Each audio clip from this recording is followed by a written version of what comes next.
Buenos días, mi nombre es José Shaposnik, soy profesor de salud pública de la Universidad de Miami y es mi gran placer hoy presentar a la doctora Nora Volkow. La doctora Volkow es directora del Instituto Nacional sobre el Abuso de las Drogas en los Institutos Nacionales de Salud de los Estados Unidos de Norteamérica.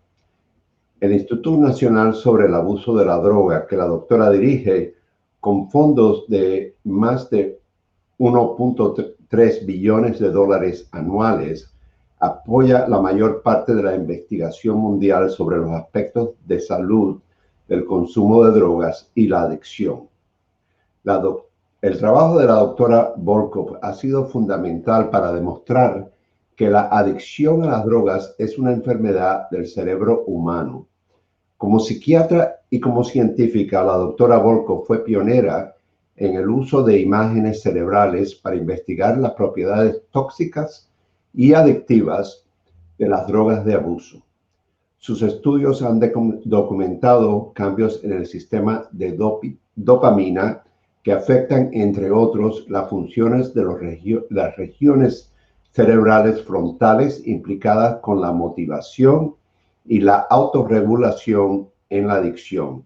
También ha hecho importantes contribuciones a la neurobiología de la obesidad, el trastorno por déficit de atención e hiperactividad y el envejecimiento y al campo de las imágenes. Recientemente, la doctora Volkow ha publicado sobre el impacto de COVID-19 en el abuso de la droga y en sus consumidores. Nacida en México, la doctora Volkow completó sus estudios de medicina en la Universidad Nacional Autónoma de México y su residencia de psiquiatría en la Universidad de Nueva York. Ha publicado más de 780 artículos científicos y ha sido galardonada con muchos honores, incluyendo membresía en la Academia Nacional de las Ciencias de los Estados Unidos de Norteamérica y el Premio Internacional del Instituto Francés de Salud e Investigación Médica. Ahora pasamos a la presentación de la distinguida doctora Nora Volkow. Doctora Volkow. Buenos días, muchísimas gracias, doctor Shaposnik, José, por haberme invitado a hablar con ustedes sobre las consecuencias del COVID en las enfermedades de sustancias, en la adicción y también cómo el COVID afecta el riesgo para el uso de las drogas. Para todos ustedes que están escuchando, les agradezco muchísimo su atención y me gustaría muchísimo saber cuáles son sus impresiones. Espero que esto nos permita establecer un diálogo que continúe en el futuro. De nuevo, voy a enfatizar, mi plática está encabezada específicamente a traerlos al día sobre lo que sabemos actualmente de cómo la pandemia del COVID ha afectado a las gentes más vulnerables a las drogas. Empecemos con esto. Ahorita voy a enseñarles mi screen. Veamos, application window, share. Ok. Primero, la primera cosa que quería recalcar, es básicamente qué prevalencia tan alta tiene el uso de drogas en el mundo. No es un problema que está limitado para nada a un país o a una región, sino que ha existido desde el comienzo de nuestra civilización y a través de los años ha creado diferentes estragos dependiendo del tipo de droga, dependiendo de las condiciones sociales de los individuos. En este mapa, por ejemplo, tienen el porcentaje de la población con trastornos por el consumo de alcohol o drogas, esas gentes que tienen un diagnóstico sea de dependencia o de adicción y de diferente severidad. Y como pueden ver, va en promedio es el 2% de la población, pero pueden ver que en algunos países como lo que era la Unión Soviética, actualmente también en Rusia, los porcentajes se van al 7% y también vemos que en América los porcentajes son intermedios, con los Estados Unidos teniendo algunos de los las prevalencias más altas que hay, pero también existe el problema bastante alto en diferentes países de Sudamérica y de Norteamérica. Canadá lo ven ahí, y también México. El tipo de droga que se consume varía, pero en general a través de todo el mundo, de las drogas más problemáticas, como pueden ver en la figura de la derecha, que está mostrando las muertes en base al uso de las drogas. Las dos drogas que son responsables del mayor número de muertes, sea a través directo, por ejemplo, por el trauma durante la intoxicación, o indirecto por las consecuencias del consumo crónico, como sucede con el tabaco y el cáncer de pulmón o la enfermedad pulmonar, o el alcohol, como sucede con los enfermos con la enfermedad del hígado y la cirrosis. Pueden ver que en el caso del tabaco, las muertes relacionadas con él indirectamente por las causas es 8 millones anuales, y por el alcohol son casi 3 millones anuales. En el caso de las drogas ilícitas, vemos que el número de muertes ocasionadas por ellas en total es menos, aunque la diferencia de la causa de las muertes es mucho más compleja. En el caso de los efectos ilícitos de las drogas, tenemos también los efectos que tienen que ver el vender las drogas ilegalmente y todo la delincuencia asociada con este uso de drogas ilícitas. Entonces, los números, estos no tienen en cuenta las consecuencias de violencia que desencarga el uso de drogas en el mundo. Bueno, y esto hay que considerarlo porque en estos individuos que están consumiendo drogas, que existen a través de todo el mundo, también están sufriendo ellos las consecuencias del COVID. Entonces, la primera pregunta que queríamos hacer es, si hay gente que está consumiendo drogas a diferentes niveles, ¿cuál es su vulnerabilidad para la enfermedad del COVID? Y esto es importante recalcarlo, claro, porque desde el principio de la pandemia, en los primeros 2 o 3 meses, se hizo evidente que aquellas gentes que tenían enfermedades pulmonares, cardíacas, metabólicas, inmunológicas, eran mucho más vulnerables a las consecuencias del COVID. La mortalidad era mucho, mucho más alta en estos individuos. Y entonces, si uno hace la relación 1 más 1 es 2, uno puede inmediatamente entender por qué individuos que están consumiendo drogas serían más, en principio, vulnerables a las consecuencias negativas del COVID. Empecemos, por ejemplo, con el cigarrillo, el consumo del tabaco. Está muy bien reconocido que el uso del tabaco, particularmente con el uso crónico, produce daños muy significativos del funcionamiento pulmonar y también daña el sistema vascular y cardíaco.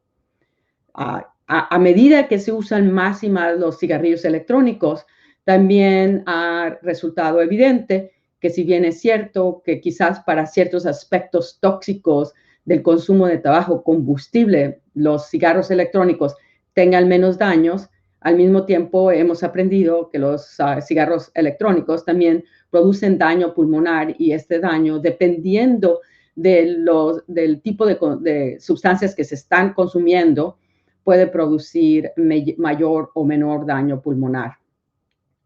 Otro tipo de drogas, básicamente yo diría que todas las drogas que conocemos afectan directamente o indirectamente el sistema cardiopulmonar. Por ejemplo, los opiáceos, que se usan tanto para el manejo del dolor severo, pero que en Estados Unidos han acarreado una epidemia de las más severas que nunca se han visto, son drogas que disminuyen la respiración, la frecuencia respiratoria, y también interfieren con la extracción del oxígeno por los pulmones. Y al interferir con la oxigenación de la sangre, ustedes pueden entender claramente si alguien se infecta con COVID, que ataca el sistema pulmonar, los síntomas van a estar exacerbados en alguien que por las drogas está interfiriendo con la función respiratoria. En el caso de la metanfetamina o de la cocaína, sabemos muy bien que estas drogas son muy poderosas como vasoconstrictores, o sea, que disminuyen el calibre de los vasos sanguíneos.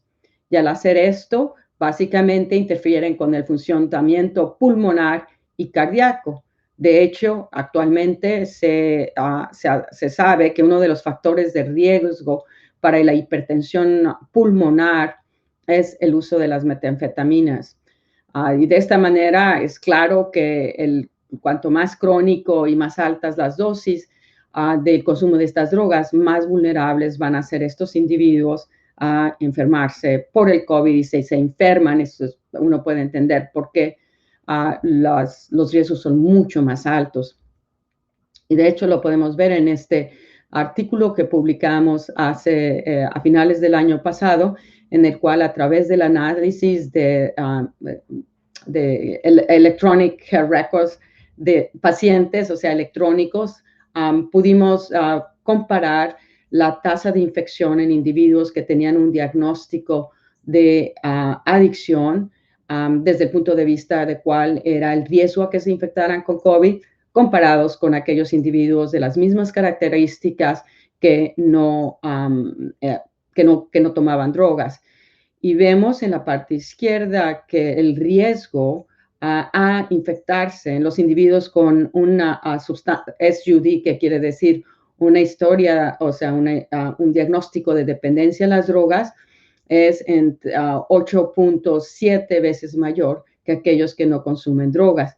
Y esto es verdad para lo que ahí está connotado como AUD, que quiere decir alcoholismo, cocaína, adicción a las cocaínas, CUD, que quiere decir adicción al cannabis, OUD, que quiere decir adicción a los opiáceos, y TOD, que quiere decir adicción al tabaco. Y vemos como todas estas drogas aumentaron el riesgo a que las personas se contagiaran del COVID.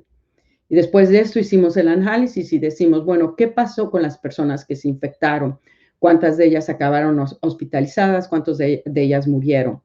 Y los datos sobre la mortalidad son los que les muestro a la derecha, pero se los muestro en dos colores, dado que dividimos a la población entre aquellos que eran blancos, que están en naranja, y aquellos que eran negros, que están en azul, que se llaman African American.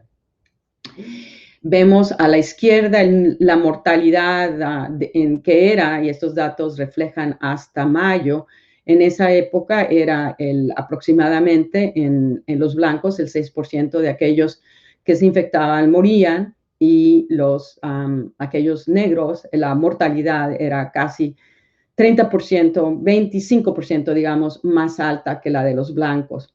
Pero vean los números de aquellos que están en la mitad, que quieren decir la mortalidad en individuos que se infectaron, pero que tenían un diagnóstico de dependencia o adicción. Pueden ver cómo la mortalidad se aumentó más del 30% en aquellos que eran blancos, y básicamente casi el 70% en aquellos que eran negros. Y pueden ver que más alto es el riesgo de morirse si en aquellos individuos que tenían un diagnóstico de dependencia o de adicciones. Y esos efectos serán aún más severos entre los negros, lo cual recalca las diferencias tan significativas que hay en los Estados Unidos desde el punto de vista raciales, como los grupos que vienen de razas minoritarias tienen mucho más adversidad desde el punto de vista de consecuencias médicas que aquellas que no lo son. Y hay muchos factores que contribuyen a esto, pero estos datos tan diferentes desde el punto de vista de la mortalidad que se están viendo en Estados Unidos por el COVID entre los grupos minoritarios han realmente recalcado la importancia de resolver esas diferencias.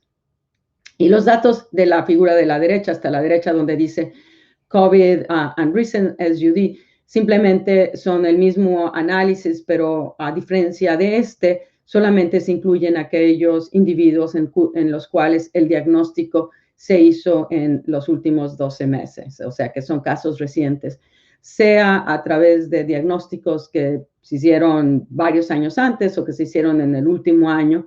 El aumento de la mortalidad es mucho más alto en las gentes que tienen problemas de adicciones. Y esto es algo que tenemos que ser conscientes, dado que conforme vamos haciendo intervenciones de prevención y tratamiento para el COVID, tenemos que recalcar la importancia y la vulnerabilidad de pacientes con problemas a las adicciones. Ahora, también quiero poner como ejemplo una circunstancia que ha sido muy, muy trágica en Estados Unidos, que es lo que mencioné al principio, que es la epidemia de los opiáceos. O sea, nos pegó en el 2000, 2001 y ha aumentado progresivamente, causando muertes como nunca lo habíamos visto, de muertes de tipo agudo. Ahí tienen los datos de mortalidad por opiáceos en 2003, básicamente por sobredosis de opiáceos, y vean los datos en el 2017. Los datos están presentados, normalizados por la población, o sea que por cada 100,000 personas, esta es la tasa de cuántas de ellas mueren. Y podemos ver que en el 2003 había 2 áreas en Estados Unidos con niveles muy altos de mortalidad. Este área que se conoce como el área de los Apalachos, que es un área de gente pobre, básicamente blanca, y New Mexico también es un área más rural, con razas más mixtas. Pero mucho de la mortalidad estaba asociado con lo que estaba sucediendo en esta parte de Estados Unidos y que reflejaba un uso excesivo de los medicamentos de opiáceos que se estaban dando a pacientes a dosis muy altas y por muchos días, sin tener necesariamente problemas de dolor severo, que es lo que básicamente hubiera justificado de alguna manera. Y este uso excesivo de los medicamentos con opiáceos para el dolor fue lo que desarrolló la crisis en Estados Unidos. Esos medicamentos empezaron a venderse en el mercado negro porque los opiáceos son drogas muy poderosas que generan un estado de placer muy intenso, pero que también generan problemas de dependencia muy rápida que pueden llevar a las adicciones a aquellos que son más vulnerables. El otro problema de los opiáceos es que, como había comentado antes, son medicamentos que inhiben el centro de la respiración y es a través de esos efectos que causan la sobredosis, porque la gente cuando los toma a dosis altas dejan de respirar y eso es lo que les causa la muerte. En el 2017 vemos ya que las muertes se han difundido por todos los Estados Unidos, no solamente están en estas 2 áreas que siguen teniendo algunas de las tasas más altas, pero los vemos en el noroeste muy, muy altos, en Florida, lo vemos en toda la parte esta del suroeste de Estados Unidos y actualmente por todos lados la mortalidad se ha ido para arriba.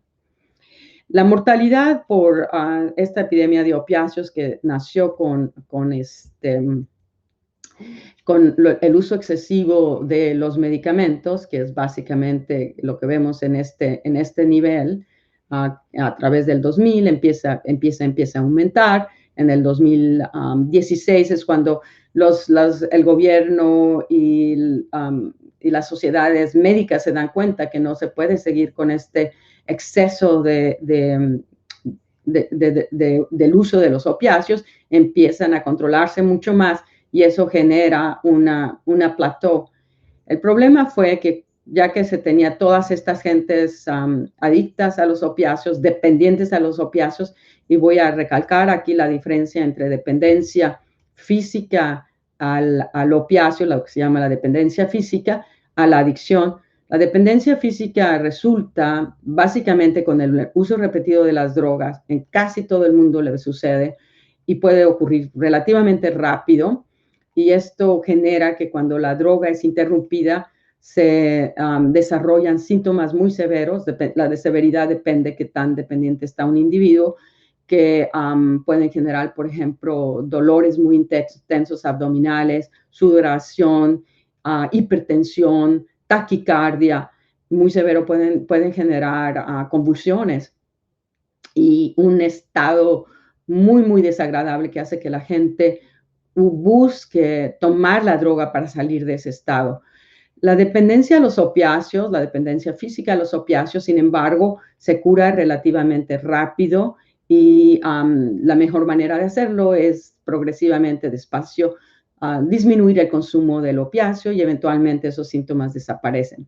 La adicción, a diferencia de la dependencia, es el proceso por el cual, con el uso repetido, no todo el mundo se vuelve adicto, quizás para los opiáceos el 30% con el uso crónico, aquellos que tienen vulnerabilidades, genera la adicción. Y la adicción es ese estado en el cual es como un hambre de la droga, o de una sed que es insaciable, o sea, que es poderosísima. O sea, es como si no comes y tienes que comer. O sea, llevas 2 días, 3 días, esa intensidad que te motiva a buscar la comida, porque si no sientes que te vas a morir, o la necesidad de respirar aire, o sea, se vuelve artificialmente como una necesidad instintiva, y eso es lo que hace que genere trastornos en la conducta que son muy difíciles de comprender desde un punto de vista racional de lo que nos motiva a aquellos que no estamos adictos. Y eso es la adicción, y ha habido muchos estudios tratando de entender cómo es que ese proceso ocurre en el cerebro humano. Bueno, los opiáceos son drogas que producen dependencia física muy rápido, y esto promueve su uso, pero también tienen alto riesgo a las adicciones. Son de las drogas que producen adicción sobre todo desde el punto de vista la probabilidad de hacerse adicto con el uso de los opiáceos es de los más altos que hay entre las drogas de adicción. Entonces, cuando estas gentes que estaban tomando opiáceos, medicamentos analgésicos, se volvían dependientes o adictos, básicamente sentían que requerían el uso de las drogas, y es cuando entra la heroína en Estados Unidos a partir de 2011, y vemos cómo empieza a contribuir con la mortalidad.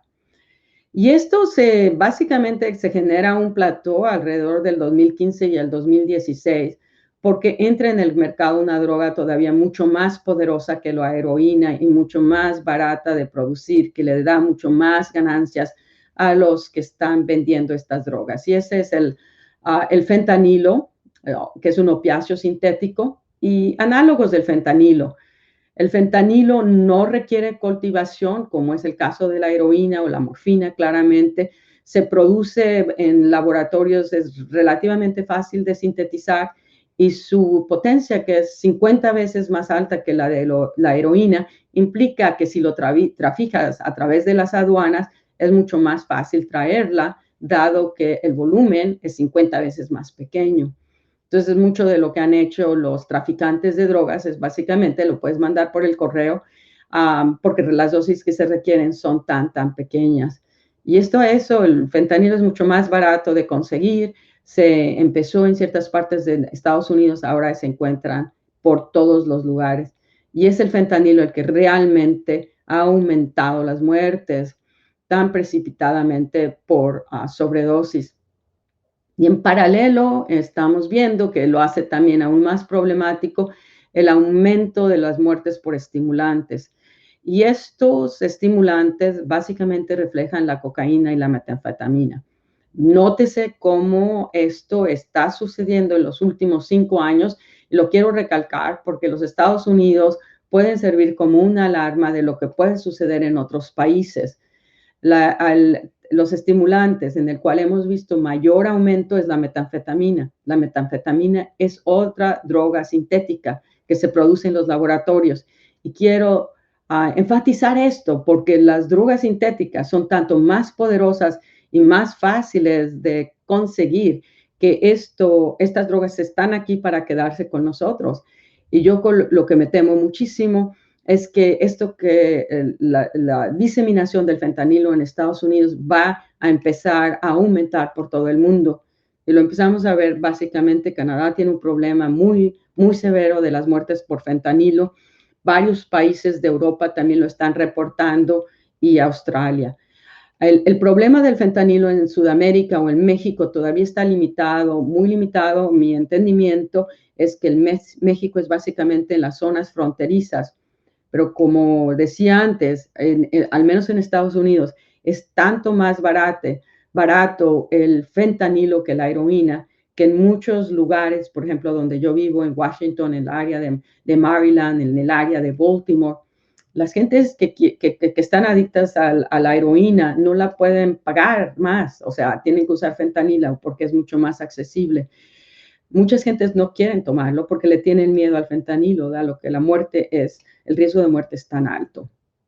Y la otra cosa con los psicoestimulantes, como la metanfetamina y la cocaína, es que las gentes que están vendiendo estas drogas se han dado a cuenta rápidamente que si las mezclan con un poco de fentanilo, las pueden diluir y los negocios que hacen son mucho mayores. Entonces, estamos viendo que estas muertes tan altas por estimulantes reflejan el hecho de que están siendo mezcladas muchas veces con estos opiáceos sintéticos que aumentan la mortalidad.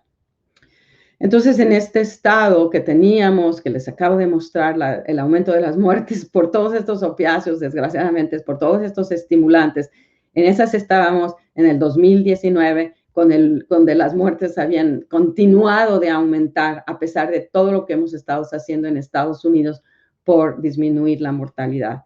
Y en estas consecuencias, claro, la pregunta es, ¿qué es lo que le está sucediendo a las muertes por los opiáceos, al uso de estas drogas tan peligrosas? Es lo que voy a tratar de mostrarles los datos que tenemos.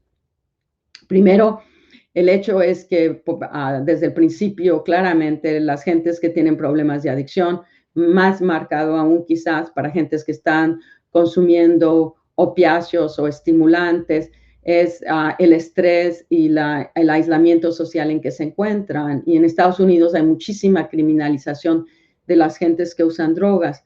Entonces, se estima que al menos la mitad de la población en cárceles y prisiones tiene un problema de drogas.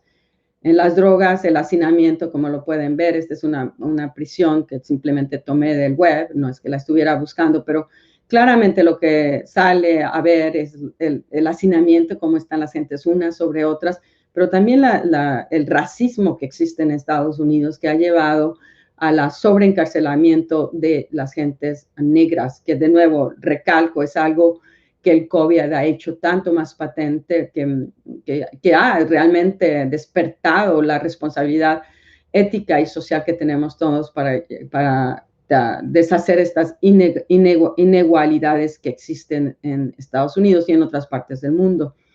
Esta es una clínica de la metadona en el marzo del 2020, cuando la epidemia, claramente la pandemia había tocado en Nueva York, que fue uno de los primeros estados donde se sintió. Y ustedes pueden ver que en estas condiciones, primero el riesgo de infección es muy alto. No sorprendentemente, ya les mostré los datos que efectivamente había más infecciones en pacientes con problemas de adicciones, en gentes con problemas de adicciones.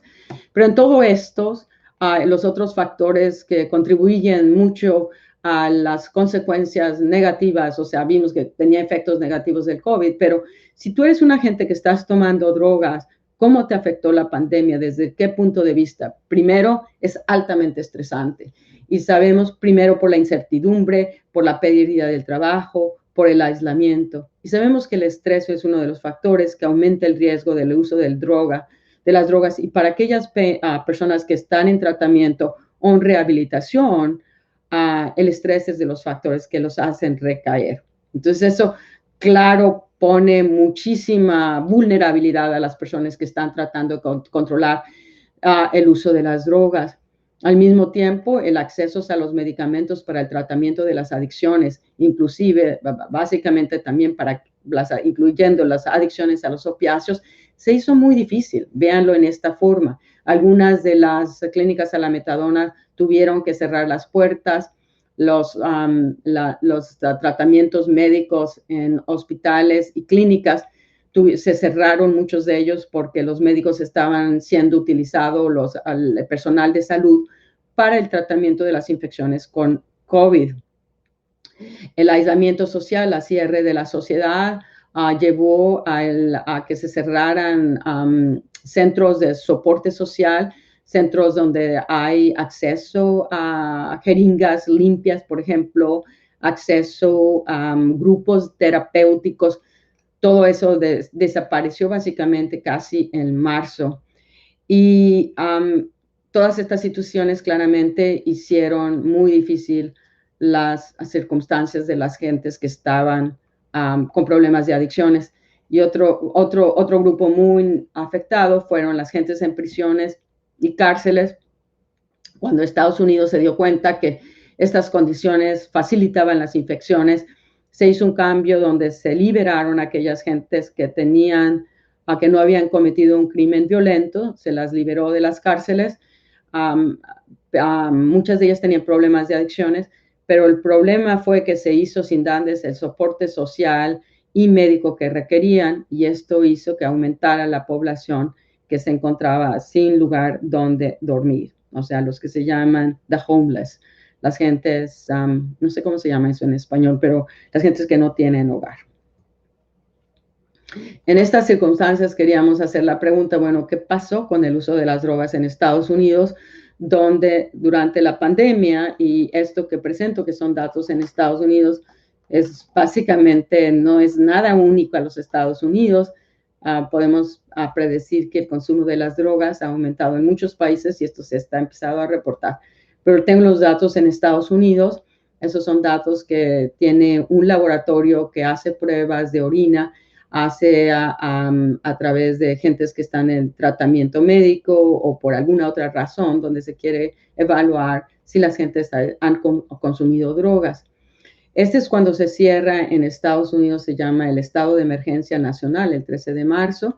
Este es el número de pacientes que mostraron positivos en estas orinas que se hicieron a través de todos los Estados Unidos, sea para la cocaína, el fentanilo, la heroína y la metanfetamina en GRES, y pueden ver claramente cómo se va para arriba el número de individuos que responden, que muestran orinas positivas al fentanilo, se fue para arriba.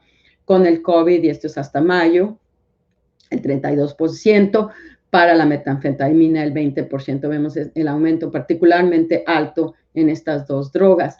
También aumenta el número de gente expuesta a la cocaína y a la heroína, pero estos números son menores que lo que vemos con el metanfetamina y el fentanilo.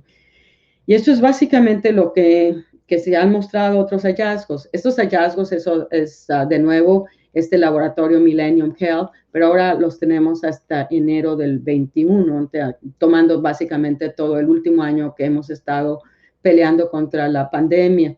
Vemos por todo este tiempo, básicamente el 2% de la población de que se analizó de estas orinas, tenía positivos para fentanilo. Vemos en el 2019 empieza a irse para arriba muy precipitadamente, y durante la pandemia vean lo que ha sucedido. Y este aumento, como lo digo, estos son los datos para este laboratorio, se ve en todo Estados Unidos. Lo vemos de nuevo recalcitrando el problema de la área de Apalachia, en esta zona de este lugar, Nuevo México, pero por lo demás, básicamente la zona que primero se afectó, además de estas, fueron noroeste. Ahora lo vemos a través de todos los Estados Unidos. Estos son orinas positivas. La pregunta es, ¿cómo afecta esto a la mortalidad durante la pandemia? Y estos datos son datos de resultados de salas de emergencia de todos los Estados Unidos, donde se cuantifica el número de muertes asociadas por el uso por sobredosis en el 2018, 2019 y 2020. Y lo vemos desde enero hasta diciembre. Entonces aquí es cuando se llama la emergencia en Estados Unidos, y estos son la mortalidad los años anteriores que ya les mostré, que seguía aumentando, y vemos cómo la mortalidad durante el COVID se va para arriba. Y esto es hasta julio. Esos son los mismos datos básicamente este es de sobredosis, en amarillo es muertes, paro cardíaco por sobredosis, y de nuevo vemos exactamente lo mismo, los números. Al mismo tiempo, curiosamente, no curiosamente, es esperado, el número de salas de entrada a las salas de emergencia en general se fue para abajo porque las gentes tenían miedo de infecciones y las salas de emergencia estaban saturadas. Entonces, el uso de las salas de emergencia, curiosamente, se fue para abajo para otros pacientes. Sin embargo, a pesar de eso, las muertes por sobredosis se han ido para arriba. Los últimos datos, los datos de la CDC, que es el que básicamente monitorea las muertes por sobredosis en todo Estados Unidos, no solamente las limitadas a salas de emergencia, también aquellas que ocurren en los hogares, y se ha visto un aumento de muertes en gentes muriendo en las casas. Esos son los datos más recientes que tenemos, que van hasta junio del 2020. Y en este dato tenemos las muertes por los 12 meses que terminan en el julio de 20, en comparación con los 12 meses que terminan en junio 19. Y podemos ver en Estados Unidos un aumento del 21.3% de las muertes. Y si vemos específicamente a qué tipo de drogas se deben, vemos que el aumento por la muerte de sintéticos opiáceos, básicamente el fentanilo, se fue para arriba 45%. Estos solo son básicamente los primeros 6 meses de la pandemia, que pegó durísimo empezando en marzo. Y también la metanfetamina. Estas dos drogas han proliferado en Estados Unidos durante la pandemia y posiblemente están proliferando, dado, como lo decía, es mucho más fácil la síntesis, son muy más lucrativas.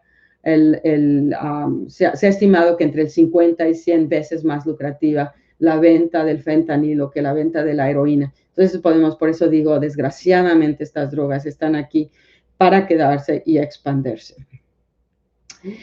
En el mismo tiempo, resultó evidente que tenía que haber cambios en la manera como tratábamos las adicciones, particularmente en los opiáceos, dado que sin tratamiento médico la mortalidad por los opiáceos se va para arriba. Y esto llevó a cambios públicos que tuvieron mucho beneficio. Primero, en el pasado, por ejemplo, el uso de la metadona en Estados Unidos está limitado a clínicas de la metadona. Y en las clínicas de la metadona, el tratamiento está limitado a requerir que las gentes vayan diariamente a una clínica de metadona, a las cuales no necesariamente están cercas. Y esto es un gran esfuerzo para muchos pacientes que tienen que viajar 1 o 2 horas para atender la clínica diariamente. En condiciones del cierre de la sociedad en marzo, eso se hizo casi imposible.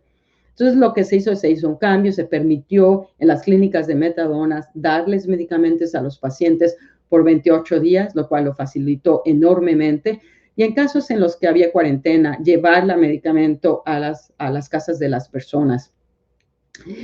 Todavía requiere que cada mes la persona vaya a ver a la clínica de metadona para que sea administrada. Sin embargo, estos cambios permitieron expandir y facilitar que los pacientes estuvieran recibiendo metadona, y esperemos que estos cambios que se hicieron con la pandemia se vuelvan permanentes una vez que la pandemia sea controlada, porque hemos sabido a través de los años que estos sistemas tan rígidos han hecho muy difícil para los pacientes mantenerse en tratamiento. Lo mismo se hicieron cambios para la buprenorfina, que es el otro medicamento muy efectivo para el tratamiento de las adicciones a los opiáceos. En el pasado no se podía iniciar a una persona en buprenorfina más que por un médico que tiene la autorización de hacerlo, y lo tiene que hacer físicamente en presencia con el médico. Muchas áreas en Estados Unidos, como zonas rurales, no tienen acceso a esos médicos que pueden prescribir la buprenorfina. Entonces los pacientes no podían recibirla. Se hizo también un cambio que lo facilitó, permitiendo a los médicos darle la buprenorfina a través de los servicios de telemedicina, lo cual expandió enormemente el acceso de los pacientes a la buprenorfina. Y esto me permitió contrarrestar algunas de las dificultades tan tremendas que tenían los pacientes, que de repente no podían tener acceso a los medicamentos.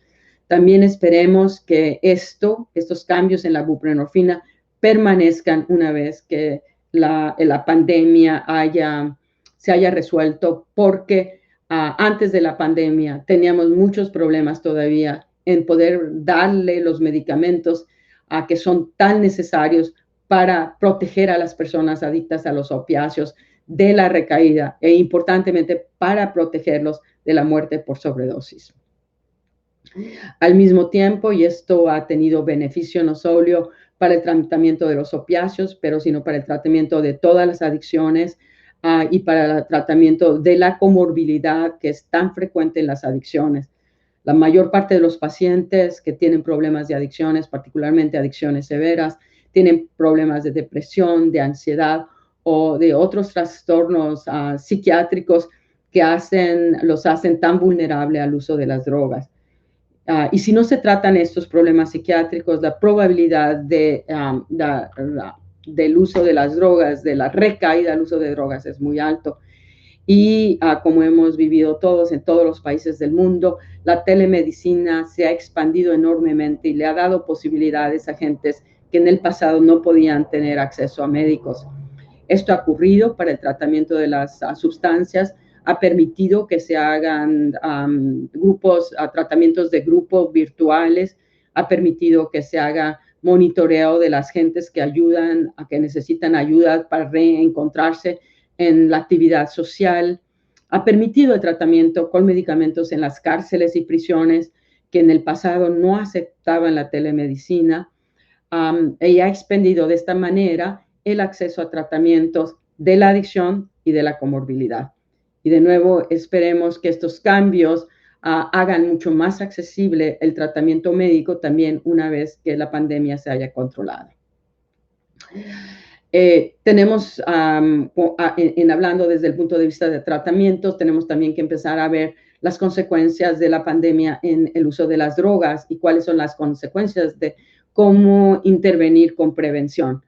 Porque no solamente es que las gentes que están adictas han tenido mayor dificultad y muchas de ellas han recaído, sino que también hemos visto que las gentes que usan drogas sin tener que tener adicción o dependencia han aumentado su consumo. Y también estamos viendo que gentes que en el pasado no usaban drogas están empezando a utilizarlas de una manera para sobrellevar el estrés y la incertidumbre de lo que nos está sucediendo a todos con los cambios de la pandemia.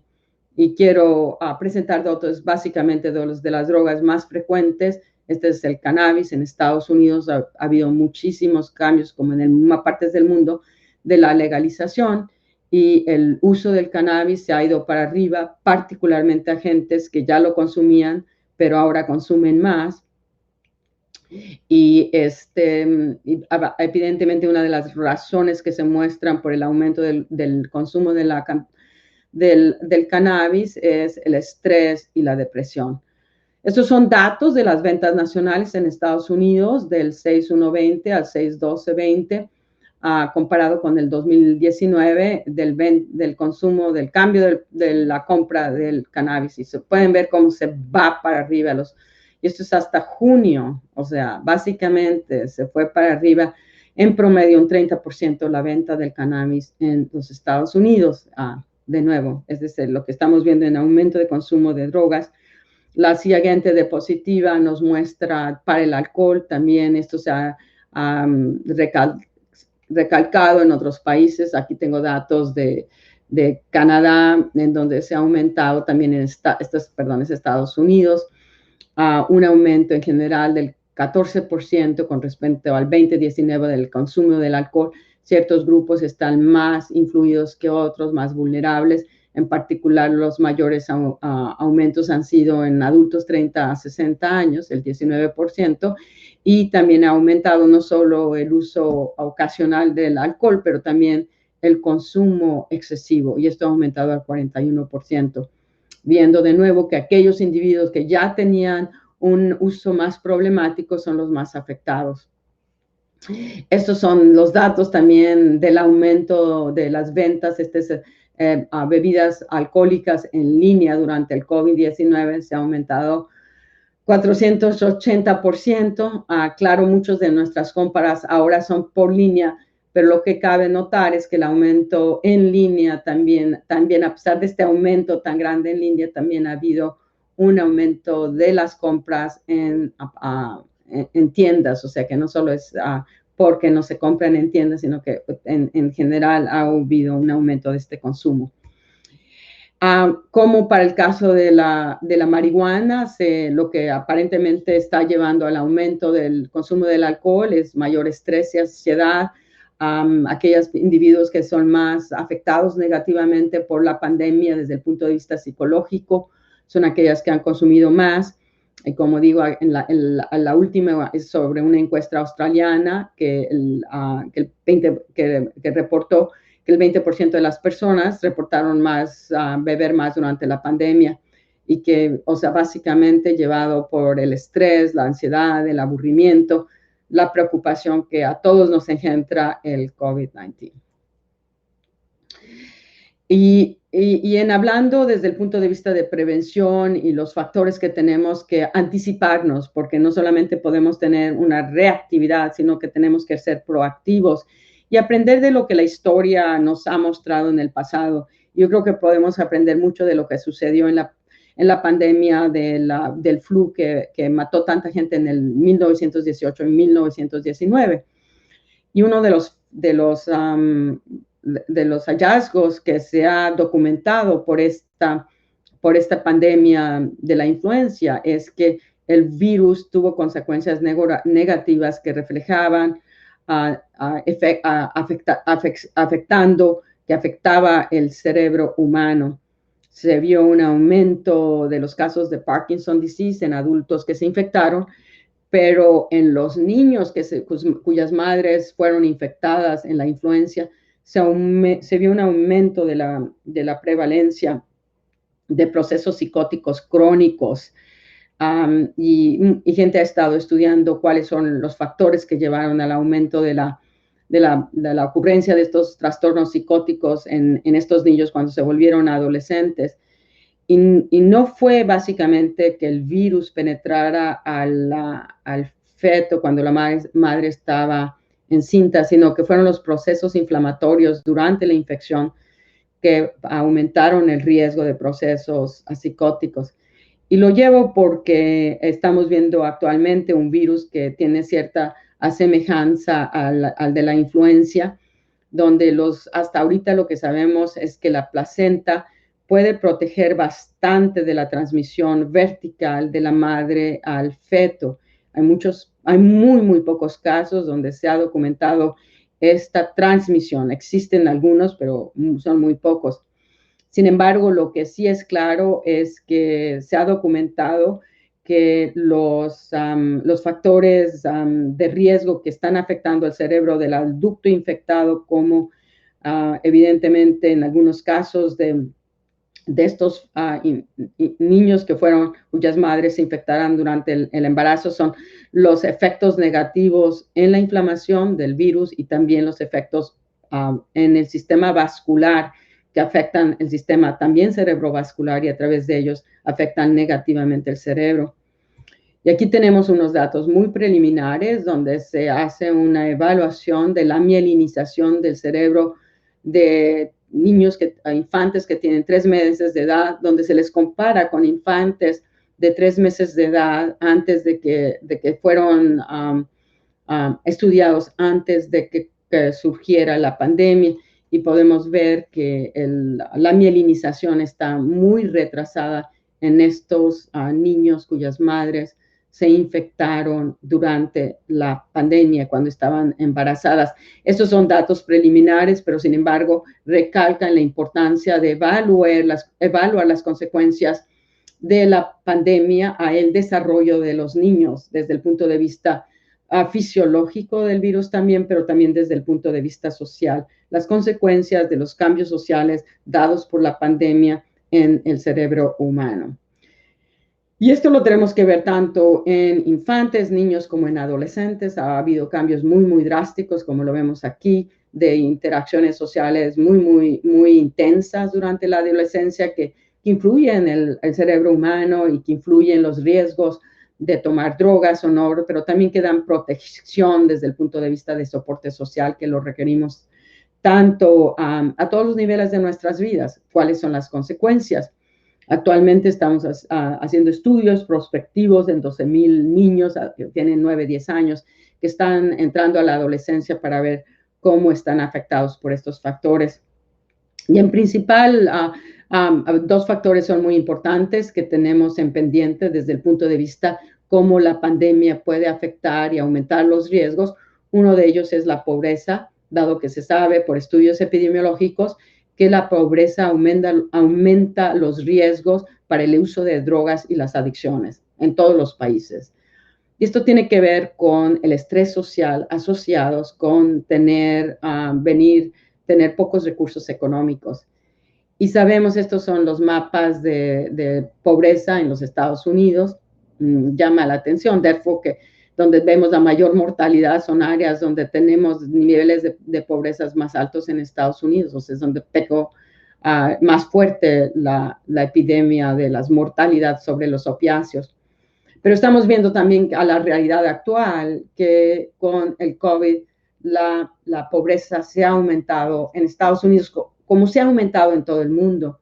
Esta pobreza en niños básicamente se ha aumentado 15% en el 2020 con lo que era del 12-13 al 12-17 y la pobreza total también se ha aumentado al 10%. Sabemos las consecuencias negativas de la pobreza a través de niveles de estudios epidemiológicos, pero también hemos empezado a saber las consecuencias de vivir y crecer en un ambiente de pobreza en el cerebro humano. Estos son estudios donde hemos evaluado las diferencias en el volumen cortical de la corteza del cerebro en niños que tienen 9 y 10 años de edad y en ¿cómo se dice? La dureza cortical thickness de la corteza, o sea, este es el volumen y esta es la densidad de la corteza. Y vemos que cuanto hay más family income, cuanto más recursos tienen los niños, más hay aumento en estas áreas del cerebro, o sea, y mejor es su procesamiento cognitivo. Y esto está dado probablemente porque gente que viene de la pobreza no tiene acceso a nivel educativo del mismo nivel que aquellos que tienen más recursos económicos. Los padres trabajan más tiempo del que es necesario para poder darles el soporte social necesario. Sabemos que la pobreza negativamente afecta el desarrollo del cerebro humano y pone a estos individuos a mayor vulnerabilidades a aspectos adversos, incluyendo el uso de las drogas. Entonces, la pobreza es un factor que tenemos que todos tener muy pendientes porque pone a los niños y a los adolescentes a mayor vulnerabilidad, entre otras cosas, al uso de las drogas. Y el otro factor es el aislamiento social. Se ha sabido desde hace muchos años que uno de los factores de mayor riesgo para el uso de las drogas es la deprivación social. Y en estos estudios que se publicaron recientemente, donde se evalúa esto, otros estudios lo han evaluado antes, mostrando que en ratones, por ejemplo, si se les da la oportunidad de tener actividad social, actividad física, no consumen heroína. En este estudio también hicieron lo mismo, excepto que lo manipularon de tal manera que el ratón podía presionar un lever que le daba heroína o podía presionar otra palanca que le daba acceso a interacción social con un animal. Y cuando se les da un choice, o sea, tú puedes escoger, tú tienes alternativas, tú puedes escoger entre tomar la droga o interacción socialmente, los animales escogen la interacción social y no escogen tomar la heroína. Sin embargo, cuando se penaliza la interacción social, en ese caso, se va para abajo el escogerlo. Si tú escoges la interacción social y se te penaliza, dejas de hacerlo y se va para arriba el uso de la heroína. Y una de las cosas que hace el estigma, lo quiero recalcar, lo que hace el estigma es una penalización social de las interacciones y nos hace conscientes de la importancia de resolver la estigmatización en los individuos que usan drogas, si es que queremos que tengan éxito en dejar de tomarlas. Y también recalca la importancia, lo fundamental que son las interacciones sociales para prevenir el uso de las drogas. Y así como estamos viendo actualmente la pandemia del COVID, con los números tan altos de gentes que están desgraciadamente muriendo, tenemos que ver que actualmente tenemos vacunas y si resolvemos su distribución, vamos a poder controlar las muertes por infecciones. Pero lo que no vamos a poder controlar si no lo hacemos proactivamente es todas las consecuencias devastadoras que la pandemia ha producido en las vidas sociales y económicas de los individuos. Y esto conlleva, claro, un mayor aumento para, desgraciadamente, el uso de las drogas. Y con esto voy a terminar mi presentación. Quiero agradecerle su interés y si hay tiempo para preguntas, yo muy felizmente las respondo, si es que las puedo responder. Muchas gracias. Doctora Nora Volkow, muchísimas gracias por esta magnífica presentación en donde nos muestra la realidad en la que estamos viviendo actualmente y antes de la pandemia. Tenemos muchas preguntas, muchos comentarios en nuestras plataformas. Les recordamos que estamos transmitiendo desde la plataforma oficial de la conferencia y también desde las 10 diferentes páginas de Facebook de AIDS Healthcare Foundation en América Latina. Entonces, yo quisiera comenzar con una pregunta retomando este último experimento que nos mostró con los ratones. Y yo quisiera preguntarle, ¿hoy en día la interacción social está penalizada? ¿Hoy en día la interacción social es estigmatizada? Debido a que ahora sabemos, si tú sales, estás con amigos, estás con familiares, eso puede incrementar las cadenas de contagio y eso ha hecho que la pandemia no se controle. Entonces, ¿podríamos decir que la interacción está penalizada? Efectivamente, y no lo había visto desde ese punto de vista, pero tienes totalmente razón. Y de hecho, esto ha hecho que muchos de nosotros nos aislamos porque exactamente la interacción puede ser penalizada. Y, o sea, conozco muchas gentes que se fueron estas Navidades a pasarlas con sus familias y regresaron infectados o infectaron a alguien. Y esa es una penalización terrible. Entonces, estamos removiendo uno de los factores más importantes que nos hace, que es importante para nuestro bienestar. Las interacciones humanas son fundamentales para nuestro bienestar. Y sin ellas, o sea, somos más vulnerables a procesos de depresión, de ansiedad, a caer en el uso de las drogas por tratar de sentirnos mejor. Y eso, todos somos vulnerables a ello. Claro que sí. Doctora, otra pregunta que nos llega. Nos dicen, Estados Unidos, Canadá, Australia tienen los consumos per cápita más altos de opiáceos a nivel mundial. Y estos países consumen, obviamente, una alta cantidad de los opiáceos que están disponibles para el resto del mundo. Actualmente, como usted lo menciona, Estados Unidos tiene una epidemia importante de consumo de estas sustancias. Pero, ¿qué sucede con el resto de los países del mundo y en esta conferencia que se enfoca a América Latina y el Caribe y todo el continente americano? ¿Qué sucede con estos países donde no hay un acceso tan importante a estos medicamentos, a estas drogas para la sociedad? ¿Las correlaciones son distintas, el consumo es menor o qué es lo que pasa?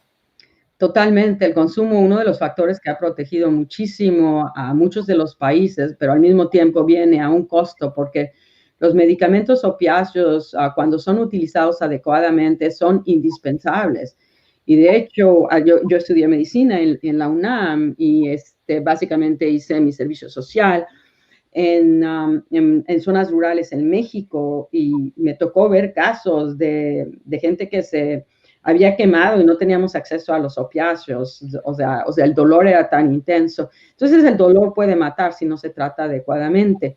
El problema, de hecho, no es que sean los medicamentos opiáceos, sino es la manera cómo la industria los promovió y cómo el sistema médico permitió que se distribuyeran de una manera de tan alto riesgo. Eso fue lo negativo. Si los medicamentos se utilizan como se fueron desarrollados para utilizarlo con las precauciones necesarias, se pueden utilizar en general con pocos riesgos. El hecho es que hay que ser consciente que hay que monitorearlos muy adecuadamente. Pero si bien es cierto que esto, dado que el uso de opiáceos es mucho más bajo en tantos países de Sudamérica y Latinoamérica, y de hecho en otras partes del mundo, inclusive, por ejemplo, África, esto ahora esta protección, yo creo por eso lo recalqué varias veces, desgraciadamente puede ser sobrellevada por los aspectos económicos que trae la entrada de drogas sintéticas opiáceas que dan tanto beneficio a las gentes que están detrás de las ventas de estas drogas, a los carteles. La venta del fentanilo, como lo recalqué, produce 50, 100 veces más beneficios que la heroína. Entonces, esto es por ello que vemos que ahora hay mucho más muertes por fentanilo que las muertes por todos los medicamentos opiáceos y la heroína juntas. O sea, la principal causa de muerte actualmente no son los medicamentos de los opiáceos, es el fentanilo y el fentanilo mezclado con estimulantes. Eso es lo que está creando las drogas. Y eso es lo que yo tengo mucho miedo que empiece a permear y a distribuirse en otros países donde no han tenido la problemática porque no se ha usado en estos opiáceos. Eso es lo que hay que estar pendiente, es lo que yo digo, hay que ser proactivos, no esperar a que de repente estamos empezando a ver, entró la droga a nuestros países. Hay que estar proactivos de que esto puede suceder.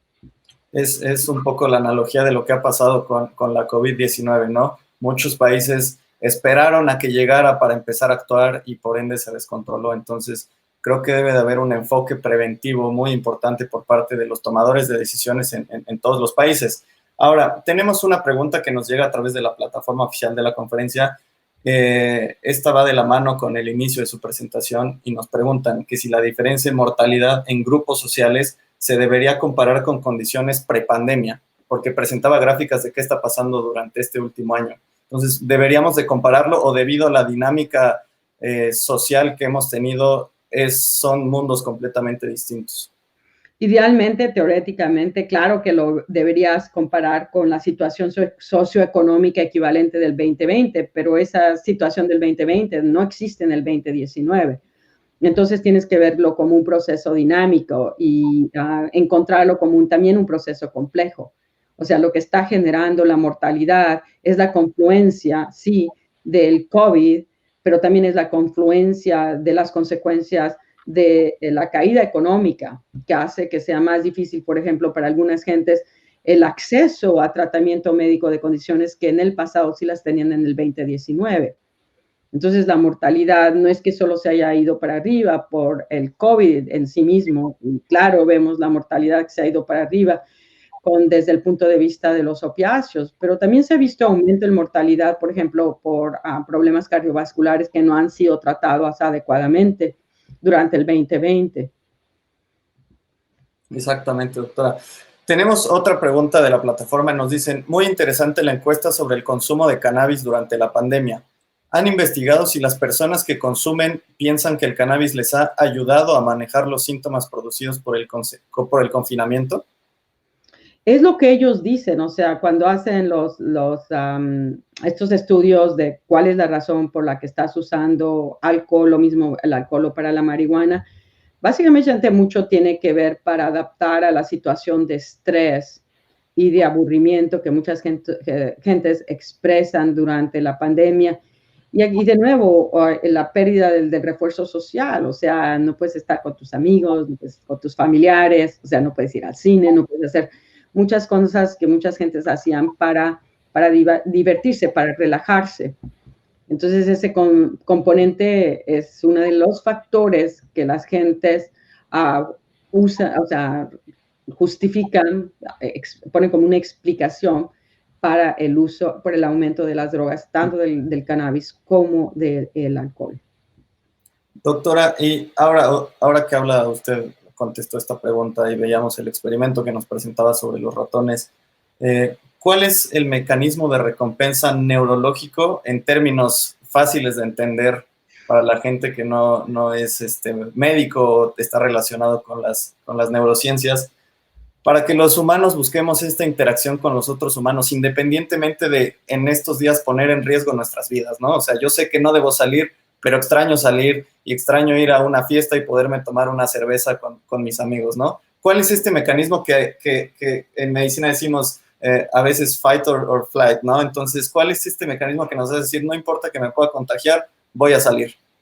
Que nos hace tomar riesgos, a pesar de que sabemos no los deberíamos tomar, y sonreír porque yo también, o sea, dices, pero yo, o sea, digo, no puedo hacerlo, o sea, pero sí me dan muchas ganas, lo voy a admitir, muchísimas ganas, pero no, o sea, me restrinjo. Tiene que ver con el hecho de que la manera como la biología ha básicamente asegurado que hagamos conductas que son indispensables para nuestra sobrevivencia, es asociarla con la activación de los centros del placer.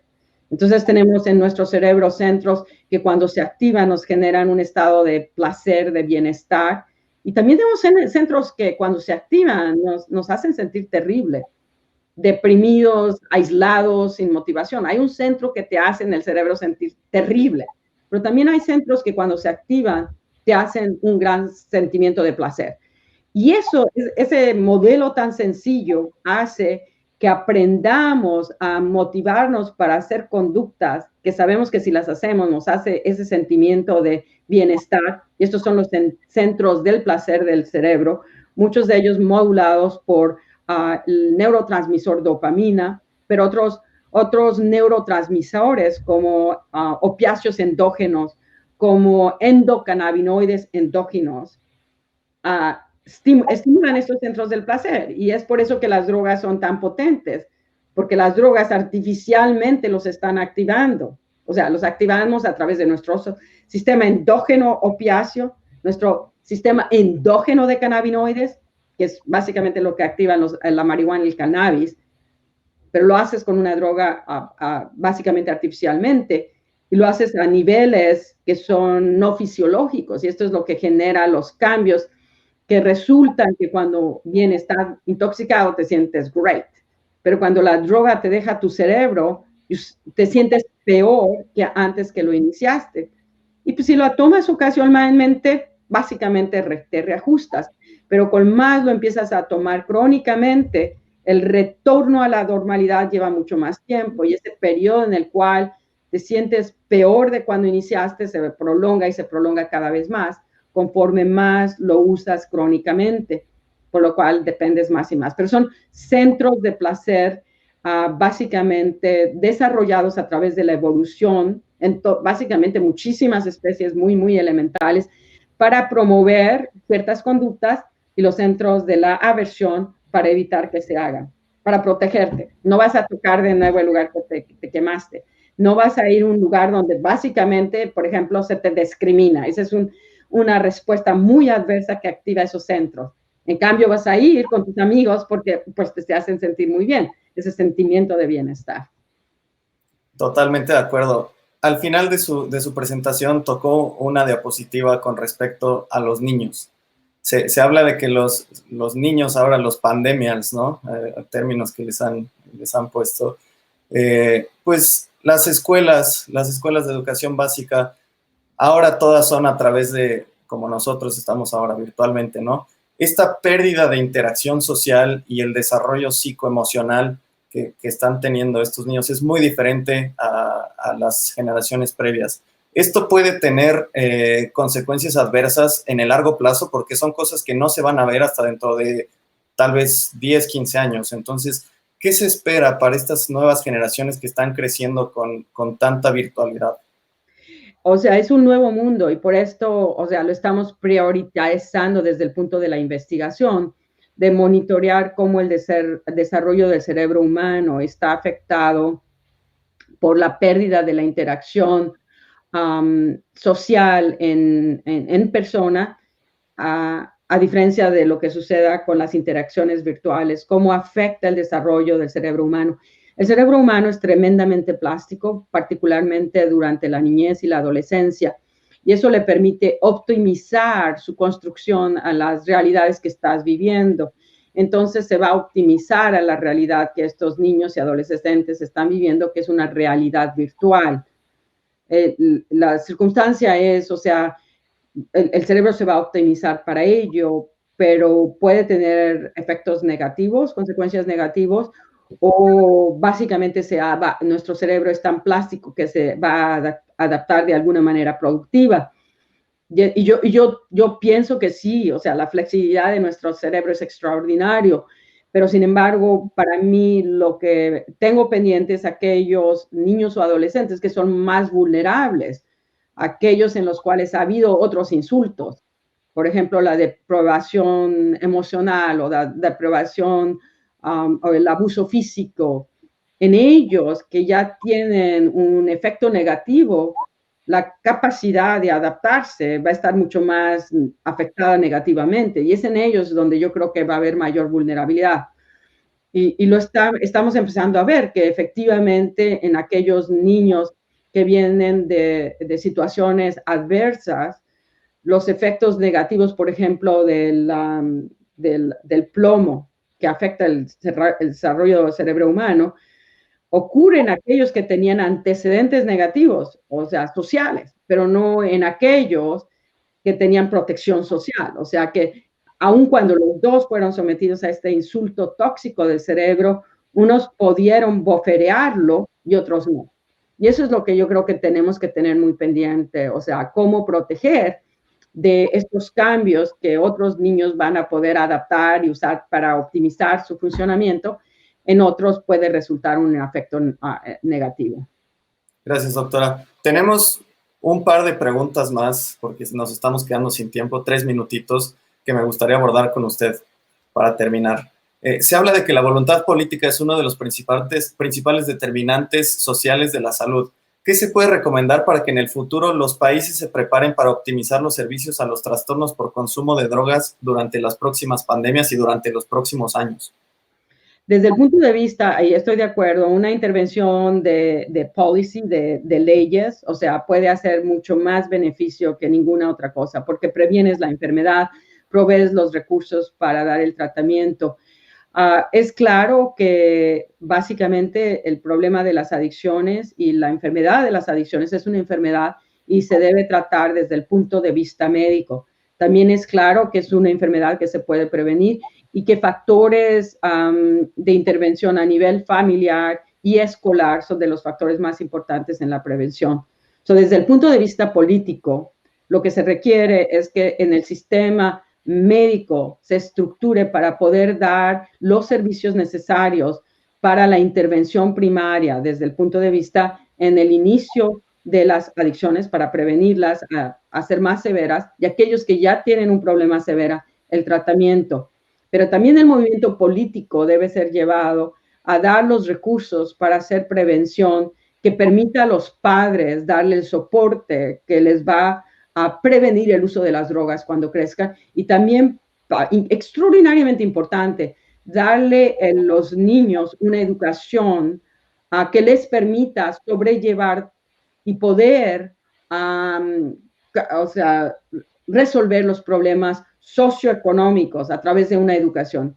Yo creo que la educación, proveer una educación adecuada, ahora nos es posible a través de estos sistemas virtuales, y en el pasado era mucho más difícil. O sea que yo creo que actualmente tenemos técnicas que podrían hacer un mundo mucho más egalitario, empezando por darle una educación de alto nivel a todos los niños, darles una oportunidad.